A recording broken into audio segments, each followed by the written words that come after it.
All right, we're gonna go ahead and get started. My name is Ambrosia Martin. I am one of the counselors at Cheltenham High School and the department chair of the counseling department. Assisting me tonight is my colleague, Mr. Spentley Turan. Hello, He- how's it going? Say hello. You're saying Yeah, how you hello? guys doing? And so Mr. Turan will be helping, and he'll be helping me by fielding questions. And we will go ahead and get started. So before we talk about what the things are that we're going to do tonight, I just want you to know who your student's counselor is. So if your student's last name is A through CL, then their counselor is Ms. Vargas. And we take our students by our last name. So myself, I have students in 11th grade whose last names are Ford to JOB. Mr. Turan has students from MOL to SD. It is a little different for each grade, depending on, the last names are different for each grade, but it's typically in that same area. If you're not aware of, maybe you have a sibling in a different grade and you're not aware of who that counselor is, feel free to email myself or whoever your 11th grade counselor is, and they will be able to let you know who the student's counselor is. All right, so tonight, this is what we're going to go through. We're going to talk about all of the things that you should be doing as a junior, what your student should be doing as a junior to prepare for life after high school. We will be talking about the resources that we have, the different standardized testing that is available, how to prep for those testing, how to search for your college and career. Goals. And then we are going to also talk about Act 158 graduation pathways, which is a fairly new topic for this presentation, but very important. And we don't want you to get to senior year and just learn about this. So we started incorporating that into our presentations for earlier years. So what should we be doing right now? Right now, everyone talks about how junior year is important. It is. It is the last time to really get GPAs to where we want it to be before we come into the senior year, because at the beginning of senior year, we will start immediately submitting applications to colleges or to other post-secondary schools and trades if that's what you're looking for, or we immediately start going through that process of helping students to finalize what their plans are going to be after high school. So we say take this time to really focus on grades all year, because that GPAs are cumulative. So ninth grade averages into 10th averages into 11th. And really by the end of the year, you want your student to have a solid GPA. So right now, the other thing that we should be doing is also just kind of exploring, right? So as we're focusing on our grades, we want to explore all of the different options. We want to be looking at different colleges, starting to research them, going on line and looking at websites. We have had college admissions reps coming to our school to advertise and promote their schools throughout the entire fall. So students and parents, I believe, and caretakers should have been getting emails from Ms. Danae Sutherland, who is our counseling department secretary, and she sends it out every day of who the reps are that's coming. And she even sends out an email every morning to say, this is what time the rep is going to be there and where they're meeting. If your student has missed a rep visit, that's okay. We can still connect them with the rep, or you may be able to be connected with the rep if you decide to do a college visit, a campus tour. In October, we had PSATs, and so that kind of helps as well with the process, because what you can do is use that as a gauge to see where your student stands for the standardized testing that is necessary for colleges. So, it's a practice like SAT exam. So it gives you an idea of where you stand and what you need to do to get to where you want to be, etc. So right now, during this time of year, during the fall, we should be focusing on those things as well as kind of familiarizing ourselves with Naviance.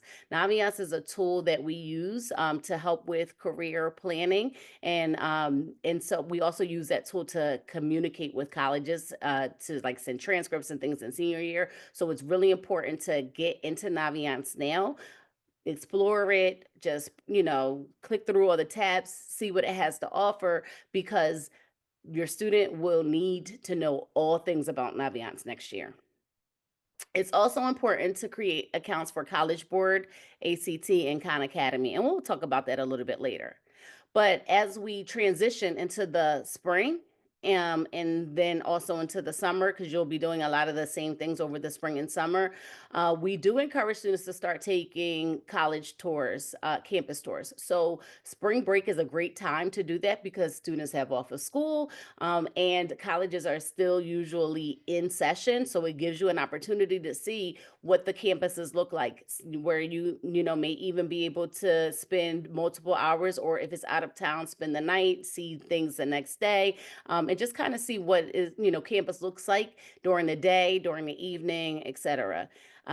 Excuse me. You can also do tours over the summer, but summer it gives a different vibe because it's less students there, and so you may want to start doing that sometime in spring, primarily spring break. We do also excuse absences for college tours. You just have to make sure that you have it set up as an official tour with the college, and you send that to the attendance office before the absence, and get that approved, and then that student's absence will be approved for that day, excused. So the other thing that we want you to do sometime around the spring is to take the SAT, and again, or the ACT. We'll talk about that later, but just that's something to have on your radar, is to start thinking about doing that. And then the last thing that I kind of want to touch on right now is also just thinking about what major the student is thinking about going into, because you want to try to get teacher recommendations. You want your teacher recommendations to be something similar to the major. So, for example, if someone wants to become a lawyer, they may want to talk to their government teacher or AP Gov teacher, or if they want to go into med school, they may want to talk to their AP Bio teacher. So, you want to make sure that you're building those connections now with those teachers, so then that way when it comes time to get those letters of recommendation very early in the school year next year, you already have an idea of who you'll go to. All right. So we're going to talk about some resources. Everything that we're talking about is on the counseling webpage right now. So, and this recording or this webinar will be recorded, and so it'll be posted on the webpage. Naviance, again, as I mentioned, you want to explore Naviance. We'll talk a little bit about how to access that later, but you want that tool has a whole lot of information outside of just college information and career choices. It has scholarship information. It can link you with different reps. So we definitely want to use Naviance as a resource and tool because it's very helpful. Your counselor is also available. So individual appointments can be made. We oftentimes meet with families together. So we may, call a student down to our office and Zoom in with their caretakers, so that we can meet the needs of your schedules and other obligations, but still give you the information that you need to know. So please reach out to your student's counselor if you have any questions. I will also be sending out some like general emails shortly as to like, this is what you should be doing now. This is what you should be doing later. So look out for that as well. But please connect with your student's counselor to get some more specific individualized support. The ACT and College Board websites also have a lot of information. They also have scholarship information as well. So, I encourage you to just look through that as well, just to familiarize yourself with those websites and get information from there. Now, as we talk about ACT and College Board, as I mentioned, in October, we offered the PSAT. That was for sophomores and juniors.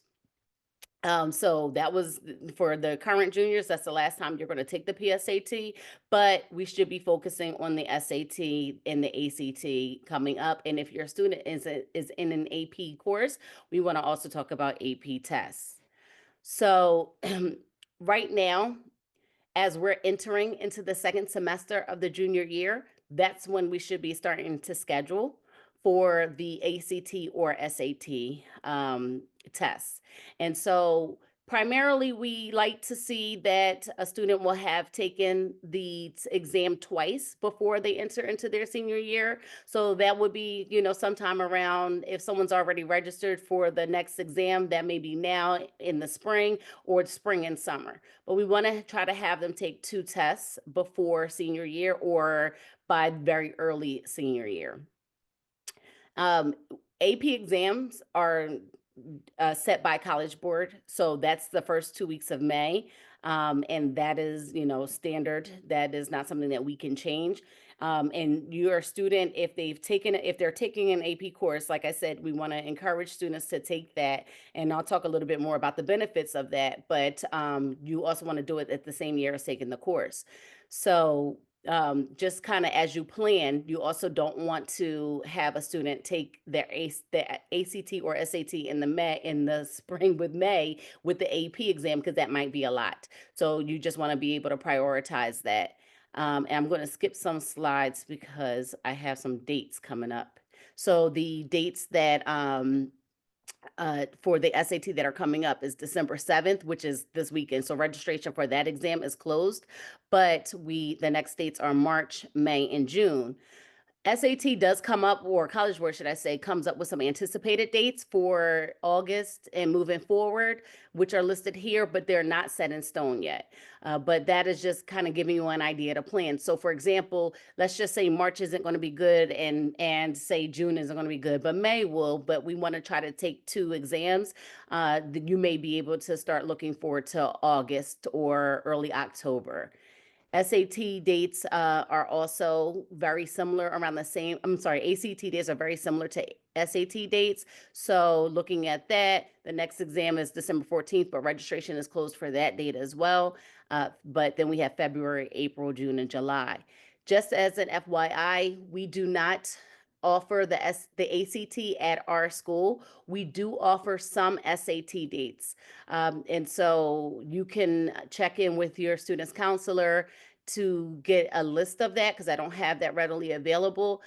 Or when you go to register, it will, if we're offering it, Cheltenham will show up as a test site. But going back to, what we were talking about earlier, what we want to do is look at the PSAT scores. Where did your students stand? How well did they do? What area did they do well in? What area would we like them to do better in? So you want to kind of really look at that information to be a guide. The SAT score can be found at psat.org/myscore. We also have access to your scores. So Ms. D, who is the secretary in the counseling suite, can pull that up for your student. Just have them come to the counseling suite to get their scores if they can't access it or haven't already received them. But you want to take that information to then decide, where do I need to practice? So, do I need to focus on the reading and writing, or do I need to focus on the math, or do I need to focus on both? And when you then decide to go practice, here are some sites that you can go to. You can go to satpractice.org. That's Khan Academy. And so you want to create a Khan Academy account and definitely put some time, maybe even an hour a week into just practicing. The Khan Academy practice exam is developed by the College Board, which is also who develops the SAT exam. So you may see some of the same questions that are on the practice site as you will on the actual site. So that's a good way to just really get an idea and a feel for where your student stands. Excuse me. If you do put in that time, They say, like, the data and research shows that 20 hours of practice can increase your points by 115 points. No hours, you usually increase by 60 points from the PSAT to the SAT. So just it really depends on how much time you want to put in there, but it definitely is some benefit to to going into Khan Academy, taking the practice exam before you take the actual SAT. Now, what's the difference? Because a lot of students usually will ask, should I take the SAT? Should I take the ACT? It really just depends on individual preference. ACT is usually geared more towards specific subjects, and SAT is focused more on reading and writing and math. The format of the tests are very similar, whereas though there's no penalty for wrong answers for either one of the exams, the scoring, of course, is different. So for the SAT, your score can be anywhere from 400 to 1600, which about being 2 to 800 per section. So for example, your reading and writing could be from 2 to 800, and then your math will be from 800, and then they can add together to be 1600. And then the ACT is scored on a 1 to 36 score, with 36 being the highest score that you can get. A lot of schools super score, which is why we encourage your student to take two exams, is or take the exam twice, because what they'll do is they'll take, for example, the SAT, the highest reading and writing score from one exam and the highest math score from the other exam, and combine that and make your new score. So you may score, say, a 1080 on the first time, but then you do better on the math exam the second time, because what you saw was that you needed to put more practice into the math part. So you went back to Khan Academy, you focused on the math part, and then you got a higher score. So your score can go from a 1080 to maybe a 1200, depending on, however you do the second time. Now, it's really important to know that we don't send your scores to schools. We may be able to see your SAT scores and be able to tell you what your score is, but we don't send them to schools ourselves. So, in order to get the score sent to schools, you would have to either choose the score choice, which is when you actually take the exam, you can indicate prior to starting your exam which schools you want your scores to be sent to automatically, and then they'll send them to those schools.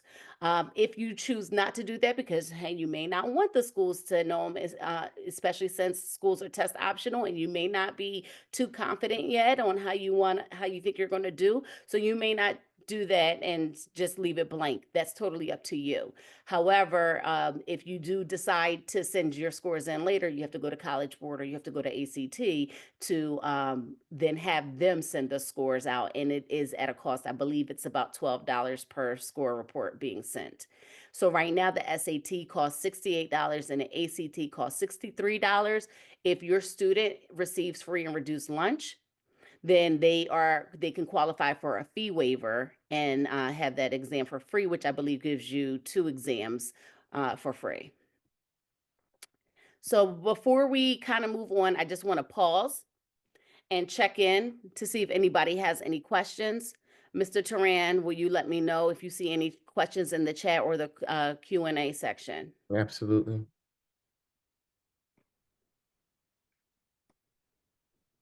No questions. Okay. All right. So we're going to move on and we're going to talk about the AP exam. So as I mentioned, if your student is taking an AP course, then they're eligible to take the AP exam. I'm sure you guys are tired of all of the emails and robocalls that I gave in regards to the AP registration. But it is important because AP exams, if a student scores a certain score, can count as college credits. So AP exams are scored on a 1 to 5. And if most schools or many schools take scores of 3, 4, or 5 and allow you to replace either that course when they get to college, or allows you to even just maybe use it as an elective. Each school kind of has their own requirements, so you do want to check with your individual college on what their policies are as far as taking the credit. But it is a good way to earn those credits before a student even enters college, as well as a good way of saving some money, because an AP exam is free for the first exam, and So right there, you may be getting a college credits for free. There's also dual enrollment. And so dual enrollment is also taking a college level course while in high school. There are options of taking it live or in person, synchronous, which is like a virtual option, very much of like what we're doing now, and asynchronous, which is more modules at your own pace, but online. Dual enrollment is offered to rising juniors and seniors with a minimum unweighted GPA of 3.0. And again, so if your student hasn't taken an AP exam or hasn't taken dual enrollment, this will be a great opportunity for you to look into for senior year because this is also taken as credit, college credit. And so I have seen where some students have entered into college already completing enough credits for 1 year, sometimes more. So it definitely can save time and money by utilizing these programs that we have to offer. Some of the schools that we participate with for dual enrollment is Arcadia, Gratz, LaSalle, Manor College, Marshall University. Now, Marshall's in West Virginia, so that is an asynchronous only option. And then there's Montco and Penn State Abington campus. If your student takes dual enrollment, we can actually put that in their courses for next year, which will give them time to work on their dual enrollment courses during the school day. So, for example, if a student is taking an asynchronous course, yes, they can do that at their own time, which can include after school, but they can also have a space and time during their school day to do the work as well. So then that way it's not, they're not being overloaded by a full schedule at Cheltenham High School and a college level course. Now, for both AP and dual enrollment, they're not usually a part of the application process per se, but they are on your student's transcript. So the schools that your student will be applying to will know that they are taking the AP or dual enrollment courses, and so that will look good and attractive on their transcript. And before we move on, do we have any questions about that?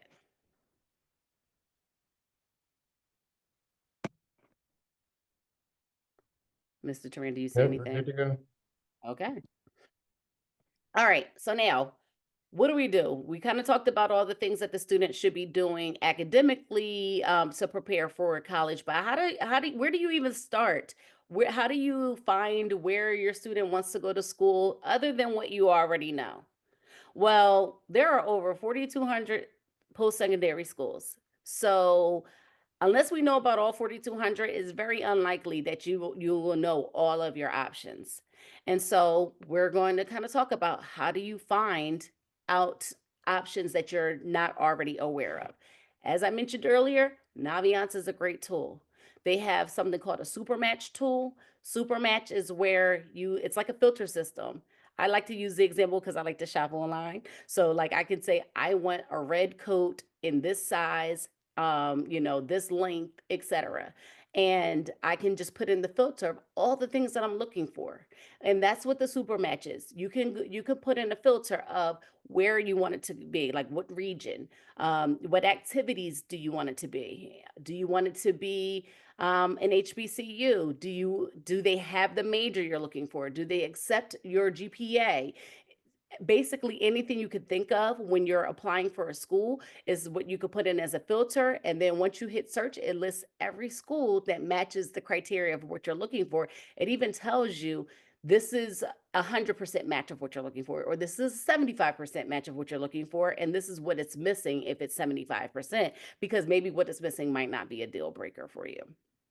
So I would say start with Naviance by using the college and career search tools. You can also use the self-discovery tab, which is where it gives you like personality assessments and different career assessments to help you narrow down what career you want to go into. What options are within that field? How much money do you make? How much money do you make in Pennsylvania maybe versus California? So it gives you all of the information about different careers. And very often we have seniors who are just turning 17 years old. How are they supposed to know what they want to do with the rest of their lives? So this definitely helps them to narrow down all of the different options. Now, we do try to use these tools with the students during the school day, but you don't have to. You can do this on your own outside of school, especially because starting this year, we started doing them with our ninth graders. So by the time you get to 11th or 12th grade, your interests in, career goals may change. So it's important you can take the assessments over and over again as many times as you'd like. So I really encourage the students to sit down outside of school and really just kind of do the assessments. The longest assessment is 45 minutes, but they're usually about 15 to 25 minutes. So it doesn't take a long time and a lot of time out of their already busy schedules. Once you get that information and you're starting to narrow down your things of what you want to do, where you want to go, keep records. Is That's really important. Maybe starting a spreadsheet or a binder with all of the information because you will be flooded with information from colleges. Your information, I'm pretty sure it's like, sold somewhere because schools that you've never heard of, that you've never shown interest in, will send a bunch of emails. So, one of the recommendations that I give is that when you start this process, create an email address primarily for the college and career process because you will get a lot of spam, you'll get a lot of flooding of emails from over and over and over again, and then you're going to miss some very important information. So when your student, and we'll talk a little bit more about that at the part two of the junior planning process of like exactly what you should be doing and how when it comes down to your search. But I want you to just think about that ahead of time, that you'll need to have all of that information separate from what you already have because it can get overwhelming.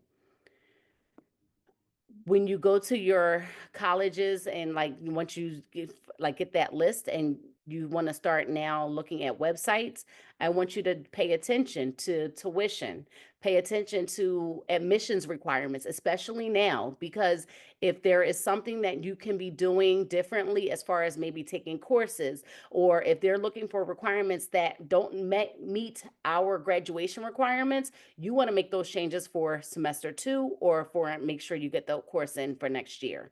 So you want to definitely start doing some of that now, some of that research. So then that way we have ample time to make changes to your student schedule if necessary. All right. And before we move on, are there any questions? So we do have one question. It says, does dual enrollment make it more likely that a student would be accepted to that school? Does it give them a foot in the door? Yeah, it definitely looks good because if you can do well in a dual enrollment class at high school and you're taking the dual enrollment class of the school that you're interested in, then you're showing that school that you are able to handle the course requirements and the vigor of rigor of the school. So you want to it definitely can help. I mean, of course, it's not a guarantee, but it will be a point that can be checked off to say, yes, I think that this student could be good for us. Are there any other questions? That was it. Okay, that was a good question. All right, so we talked about Naviance. How do you get to it? What is it? Where do you go? It's on our school's website. If you go to cheltenham.org, click on the schools tab, Cheltenham High School, students, Naviance. Sometimes it tells you to type in Cheltenham High School. And then for students, they want to click the single sign on. That's very important because they've always had an option prior to this year to be able to type in their username and password. But single sign on is a new process that we're using. And so that's how you're going to get into it. Parents also have access to Naviance. Your access is a little bit different. It's not with the single sign-on. We do have to grant your access if you haven't already been granted it. So you would have to reach out to your student's counselor. I actually recommend going in through the student's account, however, because the student has more access than the parents. The parents primarily get to view, but not necessarily change things, whereas the student can. So it's definitely your preference and how you want to do it. You have access both ways. All right. So as I mentioned, we can talk about the super match where you can see if there's, want to choose a 2 or 4 year college, public versus private, co-ed versus single dorm, so you want to definitely, excuse me, look through that to choose like all the different options. There's also something called an advanced college search, which is not the same as Supermatch, but you're able to still put in the things that you're looking for to see if certain schools can come up on and match on your list. Then what you would do is in Naviance, there's a tab called colleges I'm thinking about. You can add that list there, and then that way you can always just go back to it because it stays there unless you delete it. And that's one way of keeping a record of all of the schools that you're interested in. Once you start having that list of schools, then you can go into your college compare tool. This college compare tool basically tells you how likely it is for you to be accepted or where you stand compared to other students from Cheltenham High School who have applied to the school within the past few years. And so if you can see right in the middle of the screen, there's like this little person icon, that will be your student. And then around them are students who are either X'd, meaning that they did not get accepted, or checked off, meaning they did get accepted. So, for example, this student has about a 3.0 GPA with about maybe somewhere around a 1050 SAT, and they applied to the school. And what we're seeing is that they're kind of in the middle. People right under them have gotten uh, denied. Even people above them have gotten denied, but maybe there's for other reasons. But then there's somebody here who had a little bit higher SAT score, but around the same GPA who's gotten accepted. So a situation like this, we would pretty much tell the student, this is where they stood at that time. It does not necessarily indicate that your student will get accepted or not accepted. It just kind of tells you where they stand. But each year, the profile of what schools are looking for changes. And so it just kind of gives you a guide as to what to expect or, what to do differently. But it's not a, foolproof process. So, we would just kind of guide your student as far as that's concerned and let them know that that's where they stand. But I would still, be supportive of whatever decision they want to make as far as whether or not they want to apply. So what that does is it tells you, is that school a safe school, a target school, or a reach school? A safe school means that you are more than likely going to get accepted because you're well above the requirements of what they're looking for. A target school is like if they're looking for a 3.0 and you have a 3.0, you're kind of right on target. And then a reach school is maybe they're looking for a 3.2 and you have a 3.0. They're a little bit above what you're looking for, so it's a little bit of a reach. The compare me tool is very similar to the scattergram tool that I just showed you, but it's instead of a chart, it's more of, direct numbers and data that you can look at. So for example, this same student had a 3.1 GPA. They're checked off as green because Bloomsburg that's about what they're looking for. See, this is where the student is. This is what Bloomsburg is looking for. So that's a target school. Now you see Albany State is a 3.14, very close, but it's a red because it's just data. But this would be a student who is still right on target with applying to that school. All right. Now I know there's a lot of questions about test optional. If schools are still test optional, should I apply test optional and submit my SAT scores or not? It's totally up to your student. It is, while many schools are still test optional, you do need to be aware. What does test optional actually mean? Some schools will say that we will be test optional for just admissions purposes, but not for, considering scholarship, et cetera.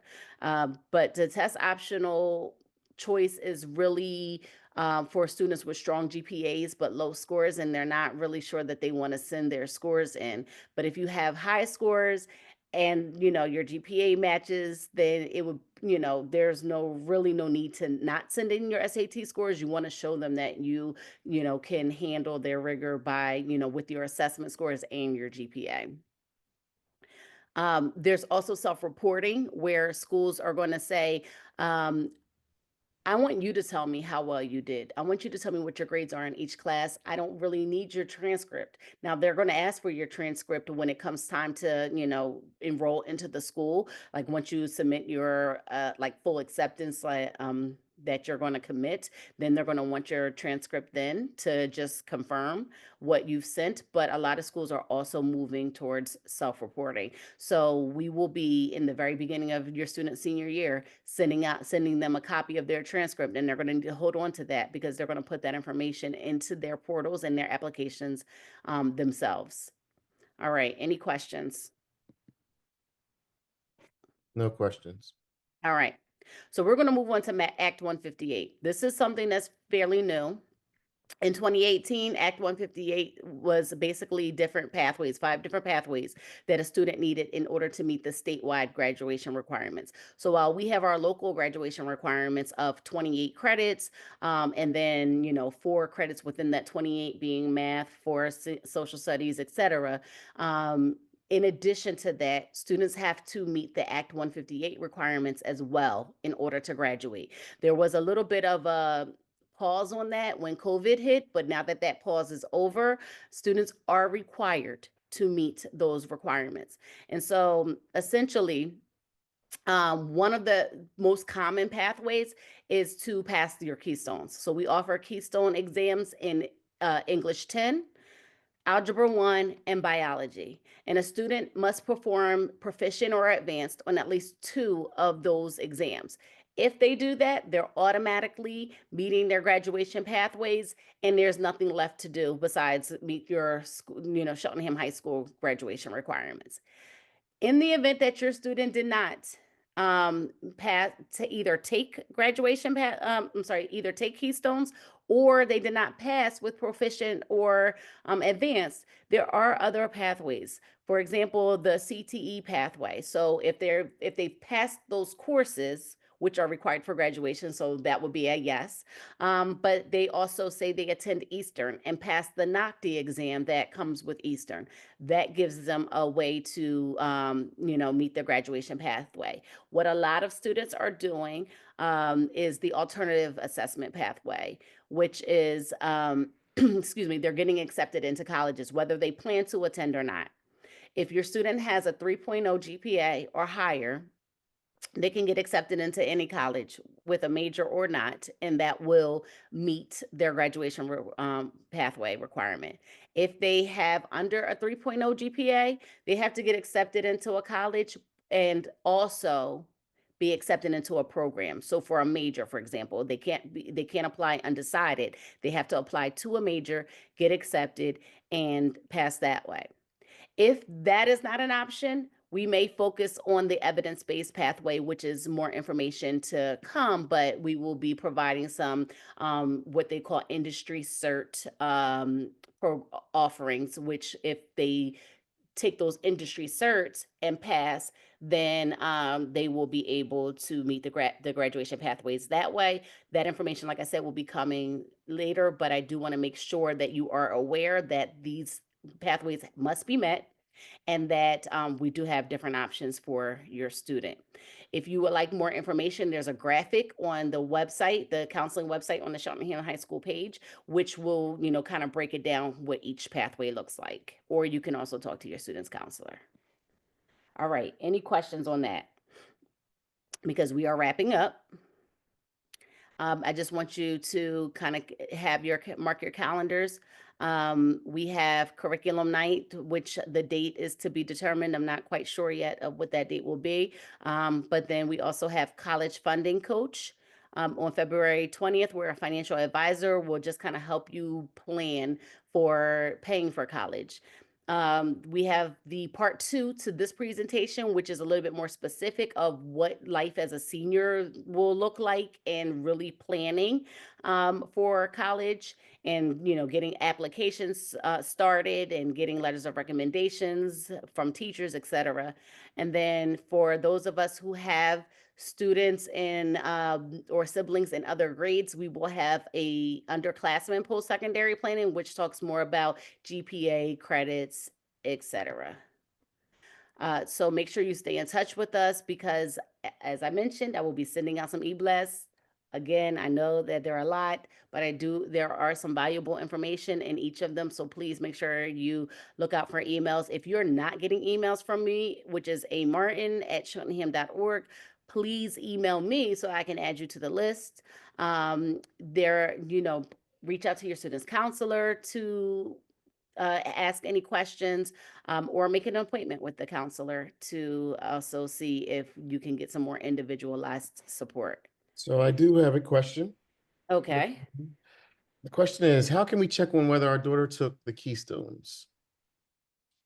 Okay, that's a good question. So I would have you check in with your student's counselor because we do have a we have that information, we have that data that says if the student took the keystone and whether or not they passed the keystone. And then if not, we can start to explore other options with you. That was the only one I had. Okay, we'll give it a few more minutes. Or that's all I have for you tonight. And so, like I said, if you have any other questions, feel free to reach out, but I'll stay on for a few more minutes just to see if anybody wants to put questions in the chat.